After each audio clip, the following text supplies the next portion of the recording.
네, 안녕하십니까. 자, 어, 이어서 그 의무 개념을 조금 이어서 설명하면서 조금 이제 의무 개념을 좀 마무리를 한번 해보도록 하겠습니다.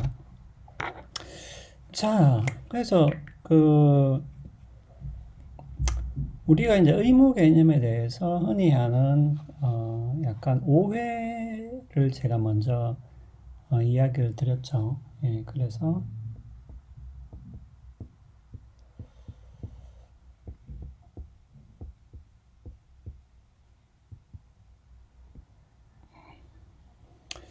자, 여기서 그 의무의 기초를 이익으로 볼 수 있겠냐? 그리고 우리가 강제성을 가지고 있다고 해서 다 의무라고 할 수 있겠냐? 이런 지적을 제가 했습니다. 물론 그렇다고 해서 여러분들이 의무 개념이 이익이나 강제와 아무 상관이 없다라고 또 오해를 하시면 안 되고요. 그러니까 상관이 있지만은 이것이 서로 어떻게 관련되어 있는지를 우리가 정확하게 알아둘 필요가 있습니다. 그래서 우리가 뭐 흔히 하는 것처럼 이익을 의무에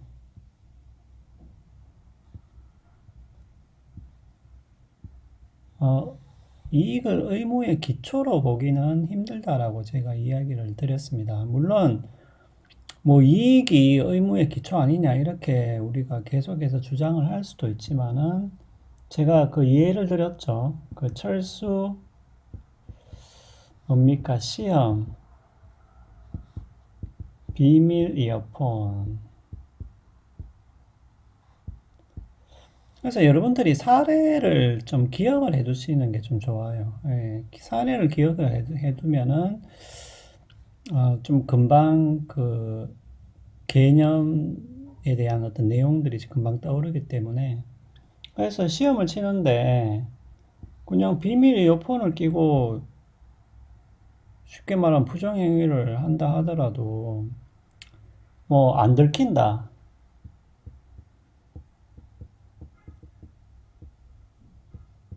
아무도 모른다. 아니 들키지도 않고 아무도 모른다고 한다면은 뭐 비밀 이어폰을 끼고 부정행위를 해도 상관이 없게 되는 것이죠. 만약에 의무라는 게 이익의 기초라고 한다면은 그냥 내한테 이익이 되기 때문에 그리고 안 들킨다. 뭐 아무도 모르기 때문에 그냥 그 나의 이익을 위해서는 얼마든지 그렇게 할 수가 있는 것이죠. 그러니까 결국은 여러분들이 이익을 의무의 기초로 보게 되면은 제가 아까 그 한번 이야기했다시피 그러면은 이 의무라는 것은 이익, 이익이라는 조건에 따라서 얼마든지 정반대로 뒤집어질 수 있는 것이죠. 예.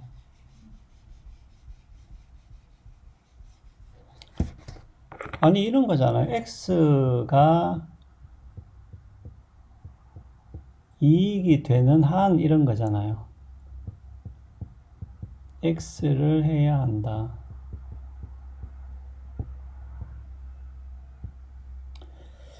그러니까 의무의 기초가 이익이라고 한다면 X가 이익이 되는 한 X를 해야 한다라는 요런 식의 논리가 성립하는데 이 논리는 금방 뒤집어지죠. 왜냐하면 X가 뭡니까? 이익이 안 된다면은 그 X를 할 필요가 없다라는 이런 식으로 이거 두 개는 완전히 반대되죠. 그러니까 어떨 때는 이것이 해야 된다라는 의무라는 식으로 이야기했다가 완전히 반대로 할 필요가 없다. 그것은 의무가 아니다라는 결론이 바로 도출돼 버린다는 겁니다. 그렇겠죠. 왜냐하면 이익이 안 되니까. 네. 그래서 우리가 과연 이런 것들을 이런 의무를 어떤 상정을 하고 여기에 대해서 우리가 설령 합의를 한다 할지라도 그런 합의는 오래 유지되기가 힘들게 되겠죠. 자, 그래서 우리가 의무의 기초는 이런 식으로 생각을 하기보다는 이렇게 생각을 하기보다는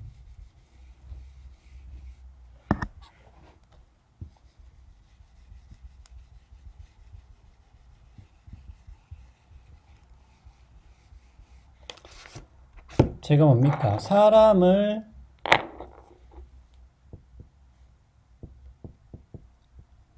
의무의 기초는 뭐냐 하면은 사람을 단지 수단이 아니고 목적으로서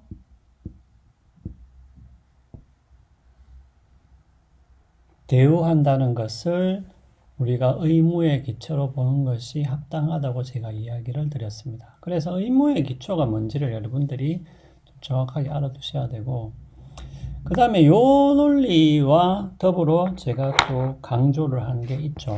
예, 그것은 뭐냐면은 우리가 하나씩 설명을 한번 해보면 되겠죠. 예.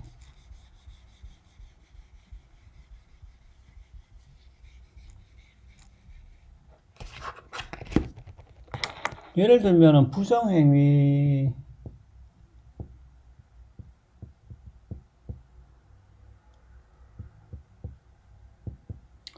만약에 부정행위를 하지 말아야 한다고 했을 때 왜라고 물을 수 있겠죠.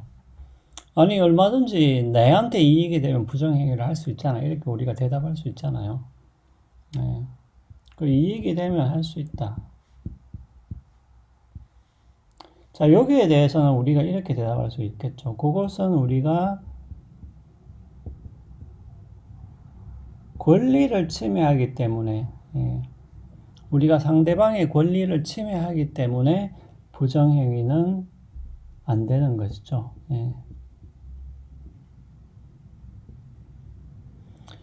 자, 그러면은 우리가 또 물을 수 있다고 제가 이야기를 드렸습니다. 아니, 권리 침해를 해도 되잖아.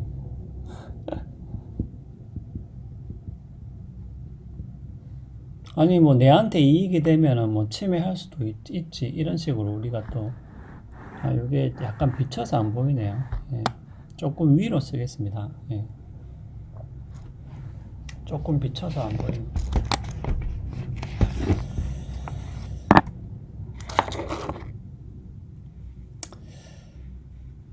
자, 권리를 침해하기 때문에 안 된다라고 우리가 대답을 할 수가 있는 것이죠. 자, 그러면은 또 물을 수 있죠. 아니,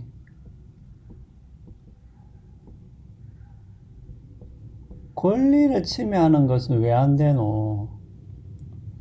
여러분들 권리를 침해하는 거 왜 안 돼요? 예. 권리를 침해하는 거 왜 안 됩니까? 그냥 이것도 내한테 이익이 되면은 그냥 남의 권리를 침해하면 되지. 이렇게 대답할 수 있잖아요. 여기에 대해서는 우리가 권리를 침해하게 되면은 어떤 거예요?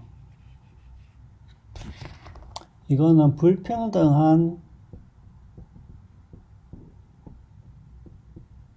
대우가 되기 때문에 안 된다는 것이죠. 예. 자, 여러분들 권리를 침해하는 사람은 기본적으로 불평등한 대우를 전제하고 말을 하는 경우가 많아요. 예. 아니, 예를 들면은, 뭐, 그런 거 있잖아요. 주차 같은 경우에 어떤 사람은 뭐 이렇게 행동하는 사람이 있잖아요. 그러니까 자기 집 앞에는 차를 못 대게 해. 그 자기 집 앞에는 자기 차만 대고, 그 다음에 남의 가게 앞에도 자기 차를 대고. 무슨 말인지 알죠? 아니, 그러니까 어떤 사람은 자기 집 앞에는 다른 사람 차를 못 대게. 그 왜 그러냐 하면, 여기는 내 땅이기 때문에, 내 소유지이기 때문에 내만 쓸 수 있다라고 주장하고. 근데 이런 사람들은 또 뭡니까? 남의 가게 앞에는 또 자기 차를 또 주차해 놓죠.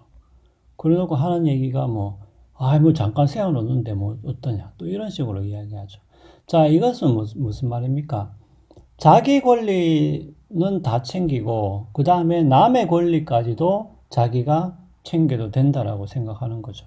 이게 전형적으로 뭡니까? 불평등한 대우죠. 내 거는 내 거고 네 것도 내 거다. 이런 논리죠. 그러니까 이게 전형적인 불평등한 대우가 되겠습니다.